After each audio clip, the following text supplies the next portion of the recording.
আল্লাহ রাব্বুল আলামিনই প্রথম, আল্লাহ পাকই শেষ। আল্লাহ পাক প্রকাশ্য, আল্লাহ পাক গোপন। ওয়া হুয়া বিকুল্লি শাইইন আলিম। আল্লাহ পাক বলছেন তিনি প্রত্যেকটা বিষয় সম্পর্কে জ্ঞানী। সূরা হাদিদ আয়াত নাম্বার 3। তো আমরা বুঝতে পারছি যখন কোনো কিছু ছিল না তখন আল্লাহ রাব্বুল আলামিন ছিলেন, আবার যখন কিছু থাকবে না তখন আল্লাহ পাক থাকবেন।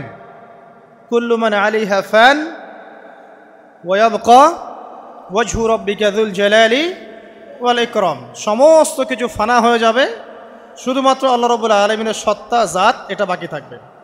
তার মানে আল্লাহ পাকই শুরু, আল্লাহ পাকই শেষ। আল্লাহর কোনো শুরু নাই, আল্লাহর কোনো শেষ নাই। এখন কেউ যদি প্রশ্ন করে যে আল্লাহ সব কিছু সৃষ্টি করেছেন, তাহলে আল্লাহকে কে সৃষ্টি করলো? নাউজুবিল্লাহ। তো তখন আমরা বলবো যে যদি কেউ আল্লাহকে সৃষ্টি করতো তাহলে তো সেই সৃষ্টিকর্তা হয়ে যেত, তাই নয় কি? এইভাবে এক এক করে যদি আমরা পিছনের দিকে যেতে থাকি তাহলে একটা পর্যায়ে গিয়ে তো আমাদেরকে থামতে হবে। তো আমরা যেখানে গিয়ে থামছেন সেটাই হচ্ছে আল্লাহ রাব্বুল আলামিন। আল্লাহ পাকের আগে কিছুই ছিল না, বরং অতীত, বর্তমান, ভবিষ্যৎ এটা সময়ের মধ্যে আছে, যে সময়ের মধ্যে আমরা বাস করছি। আল্লাহ রাব্বুল আলামিনের কাছে এরকম অতীত, বর্তমান, ভবিষ্যৎ কিছু নাই। আল্লাহ রাব্বুল আলামিন একা ছিলেন, তখন কিছুই ছিল না। আবার যখন সব কিছু ধ্বংস হয়ে যাবে আল্লাহ পাক একাই থাকবেন, আর কিচ্ছু থাকবে না। এখন আল্লাহ পাক সর্বপ্রথম সৃষ্টি করলেন আরশে আজিম। কি সৃষ্টি করলেন? এবং আরশটা পানির উপরে ছিল। কিসের উপরে? পানির উপরে। এরপরে আল্লাহ রাব্বুল আলামিন সৃষ্টি করেছেন কলম। আল্লাহ পাকের কাছে লাউহে মাহফুজ আছে। লাউহে মাহফুজ মানে সুরক্ষিত একটা ফলক। এখানে আল্লাহ পাক কলমকে বললেন লিখো। কলম বলল যে মাযা আকতুব, আমি কি লিখবো হে আল্লাহ? আল্লাহ পাক বললেন কিয়ামত পর্যন্ত যা যা হবে, শেষ দিন পর্যন্ত যা কিছু ঘটবে লিখে ফেলো। কলম লিখে ফেলেছে কিয়ামত পর্যন্ত কি কি হবে। অতএব আপনার রিজিক নিয়ে এত টেনশন করার কোনো দরকার নেই। বিয়ে শাদী হচ্ছে না, এই জন্য কবরে গিয়ে মানত করার কোনো দরকার নেই। সময় মতো হবে ইনশাআল্লাহ। যখন রিজিক তাকদিরে লেখা আছে সময় মতো ইনশাল্লাহ হবেই। তাকদিরের বাইরে কিচ্ছু হবে না। তো আল্লাহ পাক তাকদির লিখে ফেললেন। এমনকি লাউহে মাহফুজে কোরআনও লিপিবদ্ধ আছে। সূরা বুরুজ পড়েন নাই? বাল হুয়া কুরআনুম মাজিদ ফি লাউহিম মাহফুজ। লাউহে মাহফুজ থেকে কোরআন মাজিদ নাজিল করা হয়েছে প্রথম আসমানে। এরপর প্রথম আসমান থেকে আস্তে আস্তে ধাপে ধাপে বিভিন্ন ঘটনার পালাক্রমে রাসূলুল্লাহ সাল্লাল্লাহু আলাইহি ওয়াসাল্লামের কলবের মধ্যে জিবরাইল আলাইহিস সালামের মারফতে ওহী করা হয়েছে। এই হলো কোরআন, যেটা নাজিল হতে সময় লেগেছে 23 বছর। তো লাউহে মাহফুজ আল্লাহ রাব্বুল আলামিন সব লিখে ফেললেন। এভাবে 6 দিন, আল্লাহ পাকের হিসেবে 6 দিন কত লম্বা আল্লাহ ভালো জানেন। 6 দিনে আল্লাহ রাব্বুল আলামিন এরপর সৃষ্টি করলেন পুরো মহাবিশ্ব। পুরো মহাবিশ্ব বলতে আমি শুধু পৃথিবীর সৌরজগৎ বোঝাচ্ছি না। এই মঙ্গল, বুধ, শনি, বৃহস্পতি এইটুক না, এরকম হাজার হাজার সৌরজগৎ মিলে একটা গ্যালাক্সি হয়, আর হাজারটা গ্যালাক্সি মিলে গিয়ে একটা আসমান হচ্ছে, মহাকাশের একটা ছায়াপথ আসমান হচ্ছে। তো এরকম 7টা আসমান বা 7টা মহাবিশ্ব আল্লাহ পাক সৃষ্টি করলেন মাত্র 6 দিনে। কয় দিনে? ফি সিত্তাতি আইয়াম। 6 দিন আল্লাহ পাক সৃষ্টি করলেন। এরপর আল্লাহ রাব্বুল আলামিন প্রত্যেক মহাকাশে তার যার যার কাজ সেটা দিলেন। যেখানে যেখানে মাখলুক সৃষ্টি করা আল্লাহ পাক করলেন। আল্লাহ রাব্বুল আলামিন মালায়েকা সৃষ্টি করলেন নূর দিয়ে। কি দিয়ে? আলো দিয়ে। আলোর মধ্য দিয়ে আল্লাহ রাব্বুল আলামিন ফেরেশতা সৃষ্টি করলেন। আল্লাহ পাক জিন সৃষ্টি করলেন। জিন কি দিয়ে? আগুন দিয়ে। একদম যেটা উত্তপ্ত আগুন, লাল আগুন, সেই আগুন দিয়ে আল্লাহ পাক জিন জাতিকে সৃষ্টি করলেন। সৃষ্টি করার পর আল্লাহ রাব্বুল আলামিন জিন জাতিকে পৃথিবীতে পাঠিয়েছেন। কোথায়? আর এখন মানুষ পৃথিবীতে যা করছে, জিন জাতীয় কিছুটা এরকমই কাজ করেছিল, বরং তার চেয়েও হয়তো বেশি করেছিল। পৃথিবীতে সে ফিতনার ফাসাদ সৃষ্টি করেছিল। এক পর্যায়ে আল্লাহ রাব্বুল আলামিন জিন জাতিকে ধ্বংস করে দিলেন। কিছু কিছু জিনকে আল্লাহ পাক অবশিষ্ট রাখলেন, যেগুলো পাহাড়ে, পর্বতে, বিভিন্ন জায়গায়, সমুদ্রে আশ্রয় নিল। পাহাড়ি এলাকাগুলোতে জিন থাকে, গভীর সমুদ্রে জিন থাকে, হ্যাঁ, জঙ্গলে জিন থাকে। এরকম কিছু জায়গা আছে, এগুলোর মধ্যে জিনরা থাকে। তো ওদেরকে ডিস্টার্ব করতে গেলে সমস্যা, আপনাকে ধরে ফেলবে। আর যদি প্রতিদিন সকাল সন্ধ্যার জিকির আজগার ঠিকঠাক মতো না করেন, কোরআন তেলাওয়াত ঠিকঠাক মতো না করেন, নামাজি না হন আর পবিত্র না থাকেন, তাহলে জিন ধরার সম্ভাবনা বেশি। আর আমার মনে হয় এখনকার যে মেয়েগুলো রাস্তাঘাটে ঘোরাফেরা করে, এদের বেশিরভাগই জিন ধরা। কারণ আছে, এমনি এমনি বলি নাই। এটা আপনাকে বুঝতে হলে আল্লাহ এবং তার রাসূলের চোখ দিয়ে দেখতে হবে তো। কারণ তাদের চাল চলন স্বাভাবিক না, কিছু একটা ওদের উপর ভর করেছে। ওই ভরটা করার কারণে তার চাল চলন আজকে এমন হয়ে গেছে। এবং বহু মেয়ের ঘটনা এমন শোনা যায় যে সরাসরি তারা জিন দ্বারা ইফেক্টেড হয়। দেখেন না, রুকিয়া করতে হয়, শরীয়ীভাবে রুকিয়া করতে হয়। তো খেয়াল রাখবেন, সকাল সন্ধ্যার জিকির আজগার ঠিক রাখবেন, কোরআন তেলাওয়াতটা ঠিক রাখবেন, নামাজি হবেন, পাক পবিত্র থাকবেন, জিন আপনাকে কোনো ক্ষতি করতে পারবেন না ইনশাআল্লাহ। জিনরা কিন্তু রাসূল সাল্লাল্লাহু আলাইহি ওয়াসাল্লামেরও ক্ষতি করার চেষ্টা করেছিল। আল্লাহর রাসূল সাল্লাল্লাহু আলাইহি ওয়াসাল্লাম ওটাকে ধরেছিলেন, ধরে মসজিদের খুঁটির সাথে বেঁধে রেখেছেন। নামাজের মধ্যে জিন আমাদের নবীকে ডিস্টার্ব করেছিল, আল্লাহ রাসূল ওই জিনকে ধরেছেন, ধরে খুঁটির সাথে বেঁধে রেখেছেন। তারপরে তার মনে পড়ল সুলাইমান আলাইহিস সালামের কথা। সুলাইমান আলাইহিস সালাম বলেছিল আল্লাহকে, আল্লাহ আমাকে যে ক্ষমতা তুমি দিয়েছো, আমার পরে কাউকে এই ক্ষমতা আর দিও না। আর সুলাইমান আলাইহিস সালামকে আল্লাহ পাক জিন জাতিকে অনুগত করে দিয়েছিলেন। সুলাইমান আলাইহিস সালামের নির্দেশে জিন জাতি বিভিন্ন কাজ করত, এমনকি সমুদ্রের মধ্যে ডুবুরির কাজও করত, সমুদ্রের ভিতর থেকে রত্ন বের করে নিয়ে আসতো। এগুলো কিন্তু অলিক রূপকথা নয়, সত্য ঘটনা। তখন নবী সাল্লাল্লাহু আলাইহি ওয়াসাল্লাম বললেন যে আমার ভাই সুলাইমানের কথা আমার মনে পড়ে গেল, তাই আমি জিনটাকে ছেড়ে দিলাম। তো আল্লাহ পাক জিন জাতিকে সৃষ্টি করে এই পৃথিবীতে পাঠানোর পর তারা এরকম ফিতনা এবং ফাসাদ সৃষ্টি করার পরে আল্লাহ পাক ওদেরকে ধ্বংস করে দেন। দেওয়ার পরে আরও অনেক যুগ এবং অনেক শতাব্দী কেটে যায়। কত যুগ কত শতাব্দী আল্লাহ ভালো জানেন। অনেক লম্বা সময় পরে গিয়ে আল্লাহ রাব্বুল আলামিন ফেরেশতাদেরকে ডাকেন। কাদেরকে ডাকেন? তাদেরকে ডেকে বলেন, ওয়া ইয ক্বালা রাব্বুকা লিল মালায়েকা, স্মরণ করো নবী সেই সময়ের কথা যখন তোমার রব ফেরেশতাদেরকে ডাকলেন, ডেকে বললেন, ইন্নী জাইলুন ফিল আরদি খলিফা, হে ফেরেশতা মণ্ডলী, আমি পৃথিবীতে আমার খলিফা পাঠাতে চাই। কি পাঠাতে চাই ভাই? খলিফা। খলিফার দুটো অর্থ, একটা হচ্ছে ওই যে জিনরা যে চলে গেল, ওর স্থলাভিষিক্ত হয়ে আরেকটা জাতি, স্থলাভিষিক্ত হওয়া। আরেকটা ব্যাখ্যা হচ্ছে খলিফা শব্দের মানে হচ্ছে যে ব্যক্তি আল্লাহ পাকের বিধান অনুযায়ী পৃথিবীতে বিচার ফয়সালা করে, সে আল্লাহর খলিফা। আমি কি বুঝাতে পারছি? আল্লাহ পাক ফেরেশতাদেরকে বললেন, আমি পৃথিবীতে আমার খলিফা পাঠাতে চাই, প্রতিনিধি, এবং যে আল্লাহর বিধান দ্বারা বিচার ফয়সালা করে। তখন ফেরেশতারা বলছেন, ক্বালু, ফেরেশতারা বলছেন, আতাজআলু ফিহা মান ইউফসিদু ফিহা ওয়া ইয়াসফিকুদ দিমা, হে আল্লাহ, আপনি কি এমন কোন সৃষ্টিকে আবার পৃথিবীতে পাঠাতে চান যে পৃথিবীতে গিয়ে ফিতনা ফাসাদ সৃষ্টি করবে অথবা রক্তপাত ঘটাবে? ফেরেশতারা এই কথা কিভাবে বলতে পারলো? হ্যাঁ, জিন জাতির অভিজ্ঞতার আলোতে। ঠিক আছে? তখন আল্লাহ পাক বলছেন, ইন্নী আ'লামু মা লা তা'লামুন, দেখো আমি যা জানি তোমরা তা জানো না। মানে তারা ফিতনা ফাসাদ সৃষ্টি করতে পারে, কিন্তু আমার কিছু মুখলেস বান্দা থাকবে যারা এই পথে পা বাড়াবে না। আচ্ছা, এবার আল্লাহ রাব্বুল আলামিন আদম আলাইহিস সালামকে সৃষ্টি করলেন। আল্লাহ পাক নিজের হাত দিয়ে আদম আলাইহিস সালামকে সৃষ্টি করেছেন। সূরা সদের মধ্যে আল্লাহ পাক বলেছেন, দেখুন মহাবিশ্বের কোনো সৃষ্টির ব্যাপারে বলা হয়নি যে খলাকতু বিয়াদাই, আমি নিজ হাতে তাকে সৃষ্টি করেছি। শুধুমাত্র আদম আলাইহিস সালাম, আমাদের পিতার ক্ষেত্রে বলা হয়েছে খলাকতু বিয়াদাই, আমি নিজ হাতে তাকে সৃষ্টি করেছি। কত সম্মান, কত ভালোবাসা, তাই না? এবার আল্লাহ রাব্বুল আলামিন আদম আলাইহিস সালামকে সমস্ত নাম শিক্ষা দিলেন। সমস্ত নাম মানে কি? ওয়াল্লামা আদামাল আসমাআ কুল্লাহা, আল্লাহ পাক বলছেন এরপর আমি আদম আলাইহিস সালামকে মহাবিশ্বের যত জ্ঞান আছে সমস্ত নাম শিক্ষা দিয়ে দিলাম। সুবহানাল্লাহ। যেই জ্ঞান ফেরেশতাদেরও ছিল না, যেই জ্ঞান ইবলিসেরও ছিল না।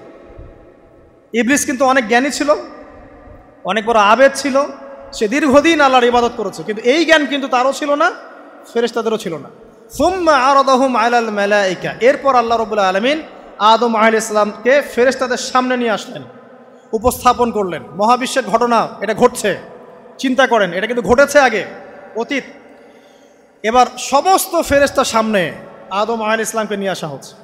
এবার বলা হচ্ছে যে, হে ফেরেশতারা, তোমরা এই নামগুলো বলে দাও দেখি, তোমরা যদি সত্যবাদী হও। তো ফেরেশতারা বলছেন, লা ইলমা লানা ইল্লা মা আল্লামতানা, হে আল্লাহ, আপনি আমাদেরকে যা শিখিয়েছেন এর বাইরে তো কোনো জ্ঞান নাই আমাদের। তারপর আল্লাহ পাক আদমকে বললেন আলাইহিস সালাম, হে আদম, তুমি সব নাম বলে দাও দেখি। এরপর আদম আলাইহিস সালাম সমস্ত নাম একটা একটা করে বলে দিলেন। তাহলে আমাদের পিতা জ্ঞানী ছিলেন, নজ্ঞ ছিলেন? আর আমরা তার সন্তান হিসেবে জ্ঞানী না অজ্ঞ? এটা আমাদের শোভা পায়। আমাদের পিতা ছিলেন মহাবিশ্বের সবচেয়ে জ্ঞানী সত্তা। আল্লাহ রাব্বুল আলামিন তাকে জ্ঞান শিক্ষা দিয়েছেন, সমস্ত জ্ঞান। তবে তার সমস্ত জ্ঞান আর এই মহাবিশ্বের সমস্ত জ্ঞান আল্লাহর জ্ঞানের তুলনায় কতটুকু জানেন? একটা সমুদ্রের মধ্য থেকে এক ফোঁটা পানি উঠালে যেমন হয়, পুরো মহাবিশ্বের জ্ঞান আল্লাহর জ্ঞানের সামনে এতটুকু। আল্লাহ পাকের জ্ঞান এত অসীম, পুরো মহাসাগরের মধ্য থেকে এক ফোঁটা পানি তুললে, ওই যে এক ফোঁটা পানি তুললেন, এটা মহাবিশ্বের জ্ঞান। আর বাকি সমস্ত পানি এটা আল্লাহ পাকের জ্ঞান। ঠিক দুনিয়ার জীবনের এক্সাম্পলটা এমনই।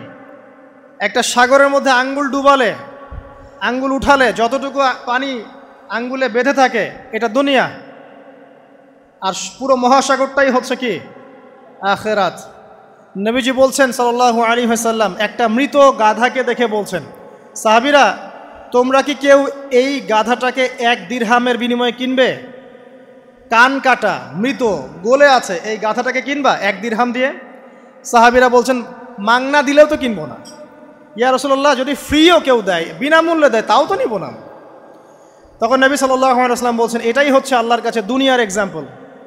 ওই মৃত গাধা তোমাদের কাছে যতটা না ইম্পর্টেন্ট, যতটুকু মূল্য রাখে, আল্লাহর কাছে এই দুনিয়া তার চেয়েও কম মূল্য রাখে। তো এই দুনিয়াতে তো সব ফয়সালা হবে না। আমরা তো হতাশ হয়ে যাই না যে দুনিয়াতে এমন কেন, এটা কেন, ওইটা কেন। দুনিয়া এটারই জায়গা। দুনিয়া সব কিছুর কনক্লুশনের জায়গা না, সব কিছুর পরিসমাপ্তির জায়গা হচ্ছে কিয়ামতের মাঠ। ওই দিন যে সফল সে সফল, যে ব্যর্থ সে ব্যর্থ। দুনিয়ার বাড়ি গাড়ি, স্ট্যাটাস, চাকরি বাকরি, ইজ্জত সম্মান, এটা সাফল্য ব্যর্থতার মানদণ্ড নয়, চূড়ান্ত মানদণ্ড নয়। চূড়ান্ত মানদণ্ড কি? ফামান যুহজিহা আনিন নার ওয়া উদখিলাল জান্নাহ ফাকাদ ফাজ। যাকে জাহান্নাম থেকে বাঁচানো হবে, জান্নাতে প্রবেশ করানো হবে, পুলসিরাত পার হতে পারবে, এই একমাত্র ব্যক্তি সফল। তো সাফল্যের সংজ্ঞাটা জেনে রাখবেন, তাহলে আপনি দুনিয়াতে হতাশ হবেন না ইনশাআল্লাহ তাআলা। এবার কি হলো, যখন আদম আলাইহিস সালাম সমস্ত নাম শিক্ষা দেওয়া সমস্ত নাম বলে দিলেন, এখানে নাম মানে কিন্তু খালি নাম নয়, জ্ঞান বলে দিলেন, তখন আল্লাহ রাব্বুল আলামিন ফেরেশতাদেরকে বললেন, তোমরা সবাই এখন আদমকে সিজদা করো। ওয়া ইয কুলনা লিল মালাইকাতি ইসজুদু লি আদম। আল্লাহ পাক এবার বলছেন, আমি সমস্ত মালায়েকাকে বললাম তোমরা আদমকে সিজদা করো। ফাসাজাদু, সবাই সিজদা করলো, ইল্লা ইবলিস, ইবলিস সিজদা করলো না। কেন করলে না? ইবলিসকে বলা হচ্ছে, ইয়া ইবলিস মা মানাকা আল্লা তাসজুদা ইয আমারতুক, তোমাকে কে নিষেধ করলো সিজদা করতে ওই আদমকে যাকে আমি আদেশ করেছি? কে নিষেধ করলো? তখন ইবলিস বলছে, খলাকতানি মিন নার ওয়া খলাকতাহু মিন তিন, আমাকে সৃষ্টি করেছেন আগুন দিয়ে আর আদমকে সৃষ্টি করেছেন মাটি দিয়ে, আমি কিভাবে তাকে সিজদা করতে পারি? ইবলিস বলতে চাইলো যে আপনি যে বলছেন আদমকে সিজদা করো, আদম তো মাটির তৈরি, আমি তো আগুনের তৈরি, তাহলে আপনি ভুল বলছেন। নাউজুবিল্লাহ। আগুন কেন মাটির সামনে নত হবে? মাটি আগুনের সামনে নত হওয়া উচিত। তার কেয়াস হচ্ছে এমন। কেয়াস মানে কি? তার এটা কি? হ্যাঁ, তার এটা যুক্তি, তার এটা যুক্তি এবং দর্শন যে আমি কেন তাকে সিজদা করব? আমি তো আগুনের তৈরি আর আদম হচ্ছে মাটির তৈরি। তো খলাকতাহু মিন নার ওয়া খলাকতানি মিন তিন, খলাকতানি মিন নার ওয়া খলাকতাহু মিন তিন, আমাকে সৃষ্টি করেছেন আগুন দিয়ে, আদমকে সৃষ্টি করেছেন মাটি দিয়ে। আবা ওয়াস্তাকবারা, আল্লাহ পাক বলছেন সে উদ্ধত হলো এবং অহংকার প্রদর্শন করলো। আর আল্লাহ পাক অনেক কিছু মাফ করে দেন, কিছু কিছু বিষয় আল্লাহ পাক মোটেই পছন্দ করেন। তার মধ্যে একটা হচ্ছে অহংকার, তার মধ্যে একটা হচ্ছে শিরক, তার মধ্যে একটা হচ্ছে অন্যের হক নষ্ট করা, তার মধ্যে একটা হচ্ছে আদম সন্তানকে হত্যা করা, তার মধ্যে একটা হচ্ছে বৃদ্ধ বয়সে ব্যভিচার করা, তার মধ্যে একটা হচ্ছে মুরতাদ হয়ে যাওয়া। ওই যে খ্রিস্টান হয়ে যাচ্ছেন না, খালি মরেন তারপর বুঝবেন, খালি মালাকুল মউত আসুক তারপর বুঝবেন। আল্লাহ রাব্বুল আলামিন বলছেন তার রাসূলের মাধ্যমে, কেউ যদি সাক্ষ্য দেয় আল্লাহ ছাড়া কোনো মাবুদ নাই, মুহাম্মদ সাল্লাল্লাহু আলাইহি ওয়াসাল্লাম শেষ নবী, ঈসা ইবনে মারইয়াম আল্লাহর প্রেরিত নবী, আল্লাহর পুত্র নন, জান্নাত সত্য এবং জাহান্নাম সত্য, এই পাঁচটা বিষয় যদি কেউ সাক্ষ্য দেয় ইনশাআল্লাহ সে জান্নাতে যাবে, তার আমল যেমনই হোক না কেন। টাকার বিনিময়ে, চাকরির বিনিময়ে, সমাজসেবার নামে আর চিকিৎসার নামে ইমান বিক্রি করে ফেললেন, সুবহানাল্লাহ সুবহানাল্লাহ। তোমাদের এই পৃথিবীতে বেঁচে থাকার চাইতে মাটির তলে চলে যাওয়া ভালো। আবর্জনার কোনো প্রয়োজন নাই আল্লাহর এই জমিনে। এই মুসলিম উম্মার আবর্জনার কোনো প্রয়োজন নাই। এই মুসলিম উম্মার ইমানদার সাহসী তরুণ প্রজন্মের দরকার। আল্লাহ পাক কবুল করুন, আমিন। এরপরে কি হলো? ইবলিস সেজদা করলো না, আবা ওয়াস্তাকবার, সে উদ্ধত হলো এবং অহংকার প্রদর্শন করলো। এবার আল্লাহ পাক জিজ্ঞাসা করলেন, কেন করলে না, কেন করলে না? সে বলল যে আগুন দিয়ে সৃষ্টি করেছেন আমাকে, তাকে সৃষ্টি করেছেন আপনি মাটি দিয়ে, সো আপনি ভুল আমি সঠিক, আমি কেন তাকে সেজদা করব? আল্লাহ পাক তখন আর তার প্রতি রহম করলেন না। আল্লাহ পাক তখন তাকে বলছেন ফখরুজ মিনহা, এখান থেকে বেরো। আল্লাহ পাক যেমন গফুর রহিম আরহামুর রহিমিন, ঠিক তেমনি আল্লাহ পাক শাদীদুল ইকাব, কঠিন শাস্তিদাতাও বটে। আল্লাহ পাক শুধু কি দয়াই করবেন, শাস্তি দিবেন না? দিবেন। ফখরুজ, অপদস্থ হয়ে লাঞ্ছিত হয়ে এখান থেকে বের হয়ে যাও। এখানে অহংকার করার অধিকার তোমাকে দেয়া হয় না, এখান থেকে বের হয়ে যাও। এবার ইবলিস বের হয়ে যাচ্ছে। বের হয়ে যাওয়ার সময় ইবলিস বলছে রব্বি, কি বলছে? রব্বি। দেখেন ইবলিস আল্লাহকে বলছে রব্বি, মানে ইবলিস আস্তিক। ইবলিস কি আস্তিক? ইবলিস আল্লাহ বিশ্বাস করে। ইবলিস বলছে রব্বি, হে আমার রব, আনজিরনি ইলা ইয়াউমি ইউবআসুন, আমাকে কিয়ামত দিবস পর্যন্ত অবকাশ দেন। আমাকে তো বের করে দিচ্ছেন, ঠিক আছে, আমাকে কিয়ামত দিবস পর্যন্ত অবকাশ দেন। শব্দ চয়ন হচ্ছে রব্বি, হে আমার রব, মানে ইবলিস কিন্তু নাস্তিক না। তাহলে এখন যারা এই যে এথিজমে বিশ্বাস করছেন, আসলে এরা কেউ নাস্তিক না, এরা ইসলাম বিদ্বেষী। কখনো দেখবেন না তাদেরকে অন্য ধর্মের কোনো বিষয় নিয়ে কটু মন্তব্য করছে, প্রশ্ন উত্থাপন করছে, এমনটা খুব কমই দেখবেন। এদের যত মাথা ব্যথা ইসলাম নিয়ে। এখানে দেখেন ইবলিসের কথা বলছি, ইবলিস কিন্তু আস্তিক। ইবলিস কি বলছে? রব্বি আনজিরনি ইলা ইয়াউমি ইউবআসুন, হে আমার রব। ইবলিস জানে যে আল্লাহ তার রব। ওই যে সূরা হাশরের শেষের দিকে পড়ে দেখবেন ইবলিস বলে উকফুর, তোমরা কুফরি করো। তারপরে মানুষ যখন কুফরি করে সে বলে আমি ইন্নী আখাফুল্লাহ রাব্বাল আলামিন, আমি আল্লাহকে ভয় করি যে জগৎ সমূহের প্রতিপালক। শয়তানকে মানুষ গিয়ে জিজ্ঞাসা করবে, জাহান্নামীরা, তুমি আমাদেরকে পথভ্রষ্ট করেছিলে। শয়তান বলবে আমি কিচ্ছু করি নাই, আমি তোমাদেরকে কোনো কাজে ফোর্স করি নাই, আমি শুধু তোমাদেরকে ওয়াসওয়াসা দিয়েছি, তোমরা নিজেরাই কাজ করেছো। ফালা তালুমুনি ওয়ালুমু আনফুসাকুম, সূরা ইব্রাহিম পড়ে দেখেন। শয়তান বলবে তোমরা আমাকে লানত করো না, নিজেদেরকেই লানত করো, আমি তো তোমাদেরকে বাধ্য করে কাজ করাই নাই, তোমরা নিজেরাই করেছো এই কাজগুলো। আসুন সামনে যাই। এবার আল্লাহ পাক যখন ইবলিসকে বের করে দিলেন, সে বলছে আমাকে কিয়ামত পর্যন্ত অবকাশ দিন। কিয়ামত পর্যন্ত অবকাশ নিয়ে ইবলিস কি করবে? উত্তর, ইবলিস বলছে ফাবিমা আগওয়াইতানি, হে আল্লাহ, যে কারণে বা যে আদমের কারণে আপনি আমাকে এখান থেকে বের করে দিলেন, লাআকউদান্না লাহুম সিরাতাকাল মুস্তাকিম, আমি সে আদম সন্তানের সরল পথে ওত পেতে বসে থাকব। শয়তানের কথা কি মনে থাকবে যুবক ভাইরা? শয়তানের চ্যালেঞ্জ কি? আমি আদম সন্তানের সরল পথে ওত পেতে বসে থাকবো, মানে আমার আপনার সবার পথে সে ওত পেতে বসে আছে। এটা যদি মাথায় থাকে তাহলে জীবনে চলা সহজ হয় না? আচ্ছা, আর কি করব? সুম্মা লাআতিয়ান্না মিন বাইনি আইদিহিম, শুধু বসেই থাকবো না, আমি আসবো তাদের সামন থেকে, ওয়া মিন খালফিহিম, তাদের পিছন থেকে, ওয়া আন আইমানিহিম, তাদের ডান দিক থেকে, ওয়া আন শামাইলিহিম, তাদের বাম দিক থেকে, ওয়ালা তাজিদু আকসারাহুম শাকিরিন, হে আল্লাহ আপনি বেশিরভাগ আদম সন্তানকে শুকরগুজার পাবেন না। কার কথা? শয়তানের। এই কথাটা কি সত্য না মিথ্যা? এখন বেশিরভাগ লোক নামাজ পড়ে না পড়ে না? পড়ে পড়ে না। বেশিরভাগ মুসলিমের দাড়ি আছে না নাই? বেশিরভাগ মুসলিম সুদ খায় না খায় না? এখন বেশিরভাগ তরুণ প্রজন্মের জেনায় আছে না নাই? পর্নোগ্রাফি সবাই দেখে না দেখে না? অন্যের সম্পদ আত্মসাৎ মানুষ করছে না? দুর্নীতি করছে না?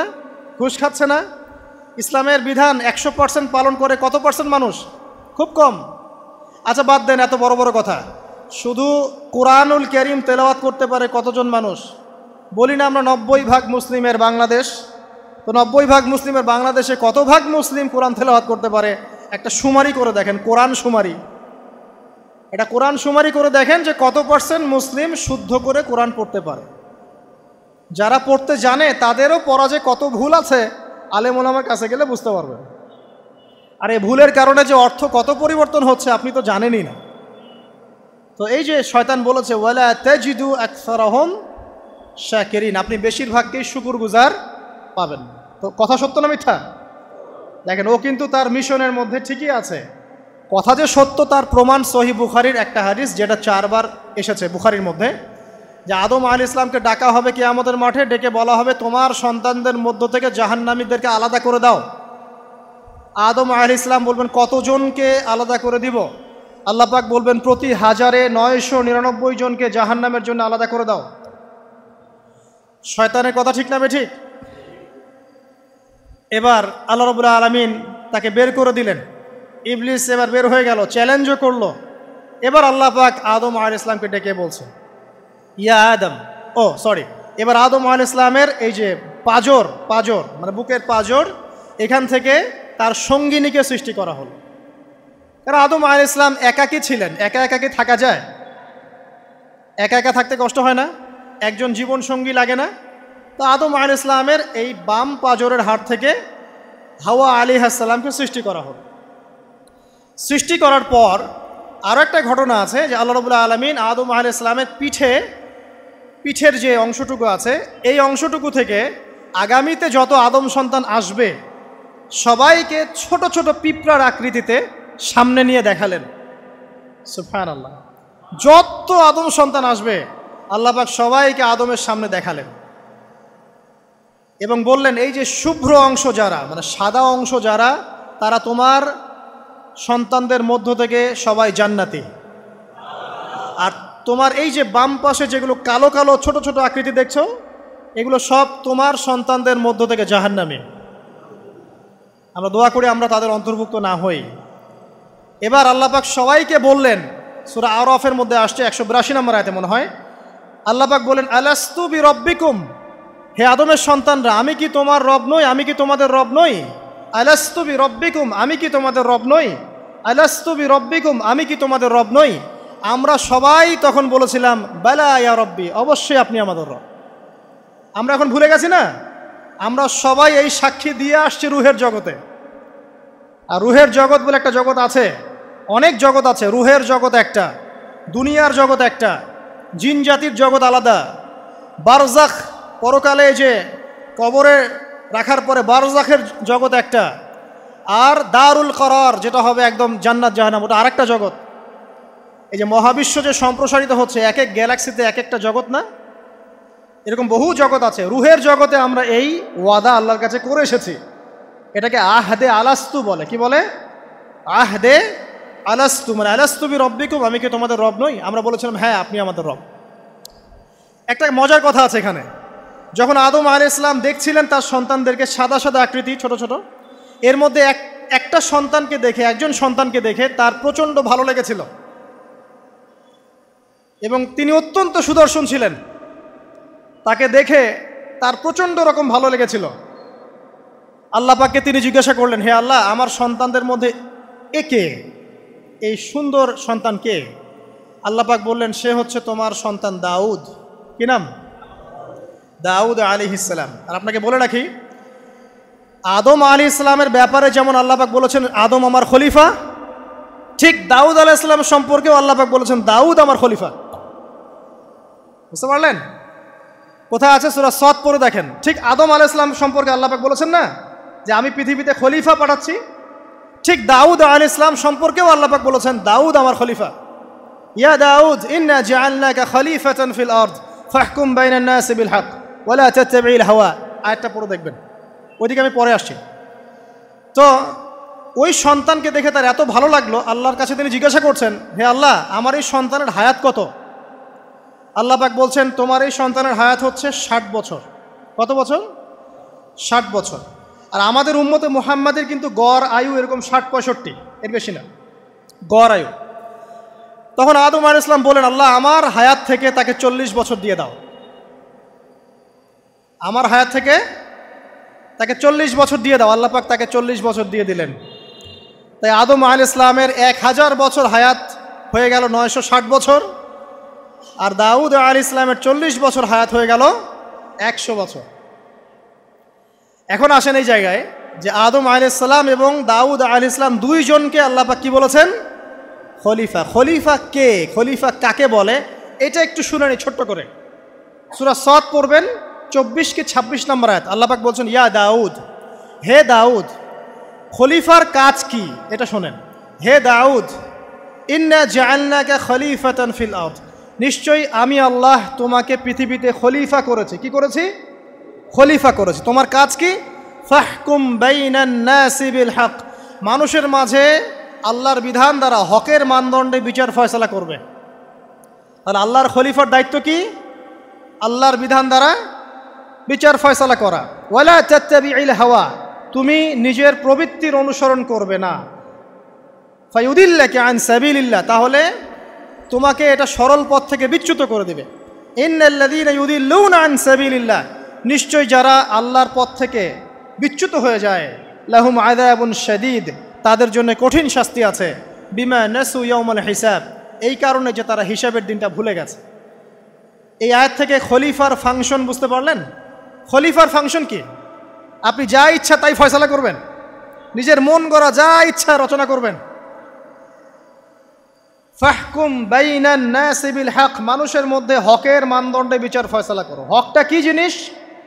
আমার দর্শন হক, আমার ফিলোসফি হক, আমার যুক্তি, আমার বিজ্ঞান, এগুলোই হকের মানদণ্ড। হকের মানদণ্ড কি? কোথায় উত্তর আছে? কোরআনেই উত্তর আছে। কোন সূরা? সূরা কাহফ। কত নম্বর আয়াত? আয়াত নম্বর 29। আল্লাহ পাক বলছেন, ওয়াকুলিল হাক্কু মির রাব্বিকুম, হক সেটাই যা তোমার রবের পক্ষ থেকে নাজিল। কথা কি ক্লিয়ার? হক কি জিনিস? যা তোমার রবের পক্ষ থেকে নাজিল হয়। ফামান শাআ ফালইউমিন, যার ইচ্ছা হয় সে স্বীকার করুক। ওয়ামান শাআ ফালইয়াকফুর, যার ইচ্ছা হয় সে অস্বীকার করুক। ইন্না আ'তাদনা লিযালিমিনা নারান, অস্বীকারী জালেমদের জন্য আমি আগুন প্রস্তুত করে রেখেছি।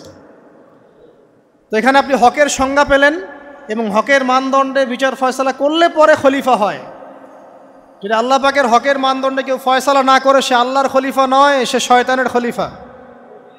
কথা কি ক্লিয়ার? আচ্ছা, এখন যদি আপনি বাধ্য হন কোনো ক্ষেত্রে সেটা আলাদা বিষয়, বাধ্য হয়েছেন সেটা আলাদা বিষয়, কিন্তু আকীদা স্পষ্ট থাকতে হবে যে আল্লাহ রাব্বুল আলামিনের বিধান চূড়ান্ত, এর উপর কোনো বিধান নাই। এখন আপনি আদম এবং দাউদ আলাইহিস সালামের মধ্যে একটা সম্পর্ক বুঝতে পারলেন। এবার আল্লাহ পাক আদম আলাইহিস সালামকে ডাকলেন, ডেকে বলছেন, আদম এবং হাওয়া, তোমরা দুজন উসকুন আনতা ওয়া যাওজুকাল জান্নাহ, এবার তুমি আর তোমার স্ত্রী হাওয়া তোমরা জান্নাতে থাকো। ফাকুলা মিনহা রাগাদান হাইথু শি'তুমা, জান্নাতের যেখান থেকে ইচ্ছা তোমরা ফল খাও বা যা ইচ্ছা তাই করো, সব কিছু উন্মুক্ত তোমাদের জন্য জান্নাতে। একটা বিষয়, ওয়ালা তাকরাবা হাযিহিশ শাজারা, এই যে গাছটা দেখছো এই গাছের কাছেও যাবে না।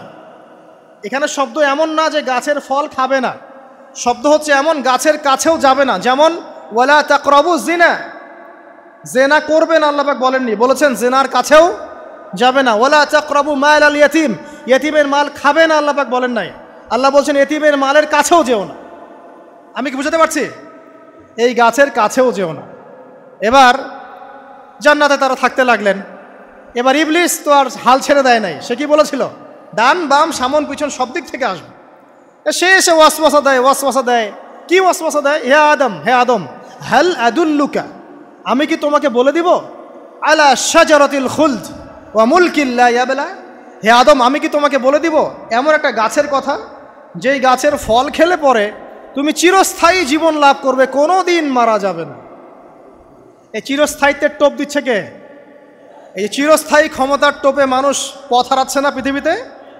ওয়া মুলকিন লা ইয়াবলা, এমন রাজত্ব পাবে যেই রাজত্ব কখনো ক্ষয় হবে না। চিরস্থায়িত্বের টোপ, রাজত্বের টোপ, এই দুটোই হচ্ছে পৃথিবীতে মানুষকে পথভ্রষ্ট করার শয়তানের অস্ত্র। কথা মনে বুঝতে পারেন না? আমার মাথার উপর দিয়ে আছে, বুঝতে পারবেন ইনশাআল্লাহ।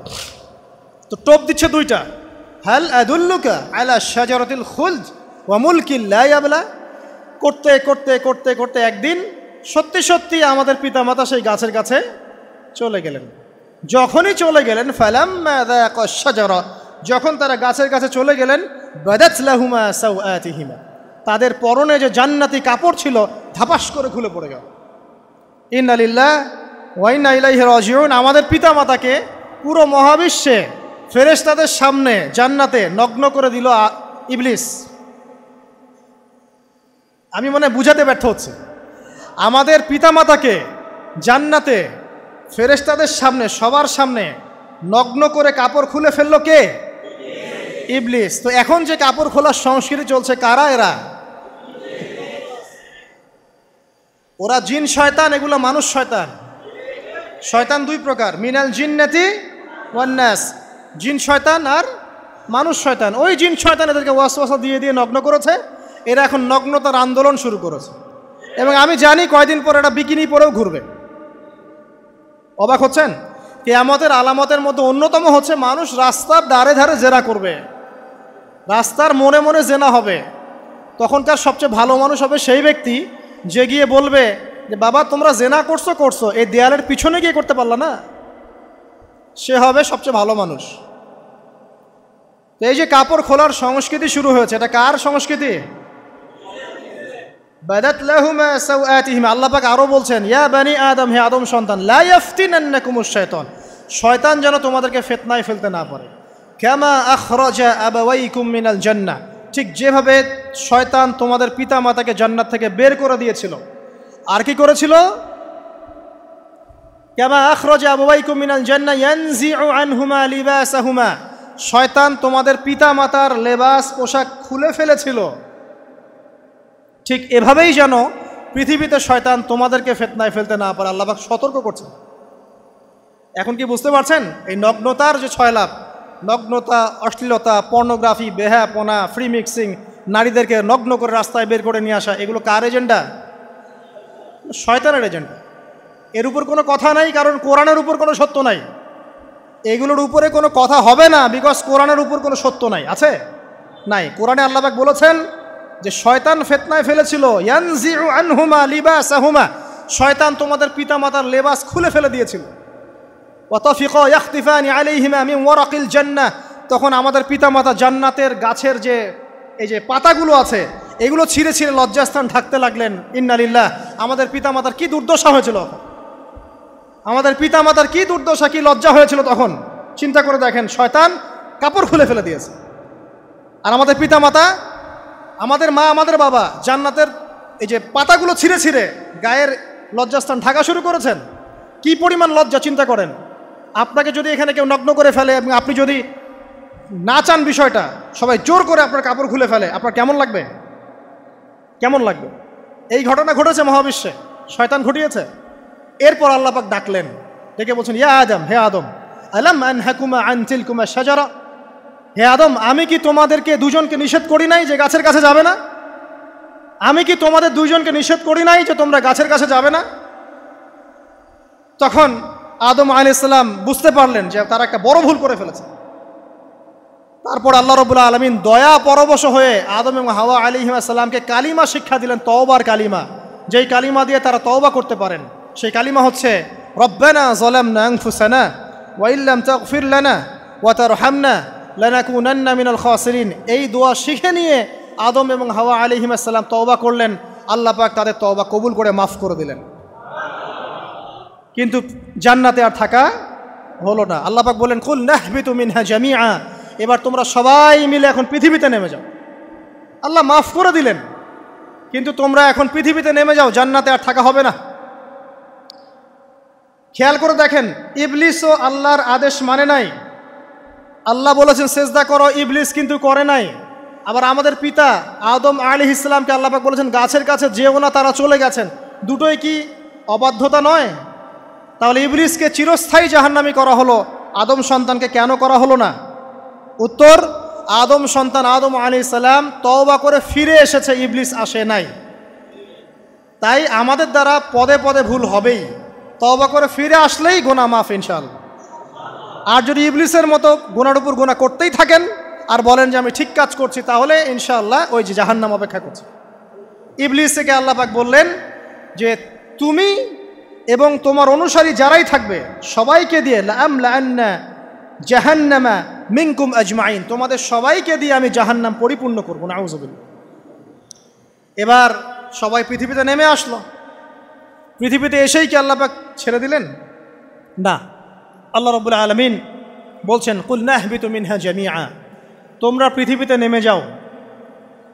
ফাইম্মা ইয়াতিয়ান্নাকুম মিন্নি হুদান, দুনিয়াতে যাচ্ছ যাও, তবে মনে রেখো যে আমার পক্ষ থেকে তোমাদের কাছে হেদায়েতের বাণী আসবে। আমার পক্ষ থেকে তোমাদের কাছে হেদায়েতের বাণী আসবে। ফামান তাবিআ হুদায়া ফালা খাউফুন আলাইহিম ওয়ালা হুম ইয়াহজানুন, যারা আমার হেদায়েতের বাণীগুলো মেনে চলবে তাদের কোনো ভয় নাই, কোনো দুশ্চিন্তাও নাই। ওয়াল্লাযীনা কাফারু ওয়া কাযযাবু বিআয়াতিনা, কিন্তু যারা আমার আয়াতকে কুফরি করবে, মিথ্যা প্রতিপন্ন করবে, ফাউলাইকা আসহাবুন নার, তারা হবে জাহান্নামের অধিবাসী। হুম ফিহা খালিদুন, তারা সেখানে চিরস্থায়ী হবে। এই সহজ সরল জীবন দর্শন দিয়ে আল্লাহ পাক পৃথিবীতে পাঠিয়ে দিলেন। এবার শুরু হলো পৃথিবীতে পথ চলা। পৃথিবীতে পথ চলার ক্ষেত্রে অনেক কিছু সৃষ্টি করতে হলো, আবিষ্কার, কৃষিকাজ, এটা ওটা সব কিছু। আদম আলাইহিস সালামকে আল্লাহ পাক সেই জ্ঞান ওহির মাধ্যমে শিক্ষা দিলেন। কৃষিকাজ আল্লাহ পাক শিক্ষা দিয়েছেন, চাকা সৃষ্টি করা আল্লাহ পাক শিক্ষা দিয়েছেন, বাহন সৃষ্টি করা আল্লাহ পাক শিক্ষা দিয়েছেন। যত রকম জ্ঞান আছে সমস্ত জ্ঞান এসেছে নবীদের পক্ষ থেকে। সব কিছু জ্ঞানের মূল ভিত্তি এসেছে নবীদের কাছ থেকে, আল্লাহর ওহির কাছ থেকে। যত সভ্যতা দেখছেন বড় বড়, সমস্ত সভ্যতা শুরু হয়েছে নবী দ্বারা, এবং সভ্যতা শেষও হবে একজন নবী দ্বারা। তার নাম কি? ঈসা ইবনে মারইয়াম। আদম আলাইহিস সালাম আল্লাহর দেয়া শিক্ষায় শিক্ষিত হয়ে দুনিয়াতে চলতে লাগলেন এবং তওবা ইস্তেগফার করতে লাগলেন, কাঁদতে লাগলেন। দীর্ঘকাল তারা ক্রন্দন করেছেন। কি কারণে? ওই যে একটা ভুল তারা করে ফেলেছে। দুনিয়াতে এসে ক্রন্দন করতে করতে করতে করতে আল্লাহ রাব্বুল আলামিন এক পর্যায়ে তওবা কবুল করে ফেললেন। এবার সামনে যান। তাদের সন্তান হলো হাবিল এবং কাবিল। নাম শুনেছেন? শোনেন নাই? হাবিলের কুরবানি কবুল হয়, কাবিলের কুরবানি কবুল হচ্ছে না। বিকজ কাবিল এর কুরবানির মধ্যে ইখলাস নাই। ভাইয়ের কুরবানি কেন কবুল হচ্ছে, আমারটা কেন হচ্ছে না? হিংসার বশবর্তী হয়ে কাবিল হাবিলকে হত্যা করে ফেলল। নবী পরিবারের সদস্য হয়েও কাবিল এরকম অন্যায় করে ফেলল। আর কি হলো? রাসূল সাল্লাল্লাহু আলাইহি সাল্লাম বলেছেন, পৃথিবীতে যত মানুষ অন্যায়ভাবে নিহত হবে, পৃথিবীতে যত মানুষ অন্যায়ভাবে খুন হবে, সমস্ত খুনের পাপের একটা অংশ কাবিলের আমলনামায় যুক্ত হবে। কারণ সেই প্রথম খুন চালু করেছে। এই যে আজকে গুনাহে জারিয়া চালু করছেন না, সুদী এনজিও, সুদী সমিতি, সিনেমা হল, এইটা ওইটা, মদের বার, যত গুনাহে জারিয়া চালু করছেন, মৃত্যু হবে, কবরে যাবেন ঠিকই, কিন্তু গুনাহ কমবে না ইনশাআল্লাহ।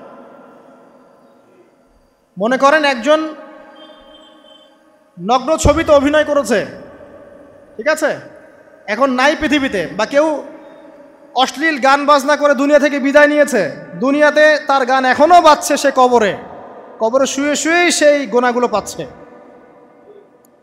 ঠিক আপনি যদি এখন ভালো কোনো কাজ করেন, দিনই কোনো ভালো কাজ করেন, মসজিদ হোক, মাদ্রাসা হোক, ইয়েতিমখানা হোক, বিধবাদের কোনো প্রকল্প হোক, বৃদ্ধাশ্রম হোক, মানবতার কোনো কল্যাণমূলক কাজ হোক, মৃত্যুর পরেও ইনশাল্লাহ আপনি নেকি পেতে থাকবেন।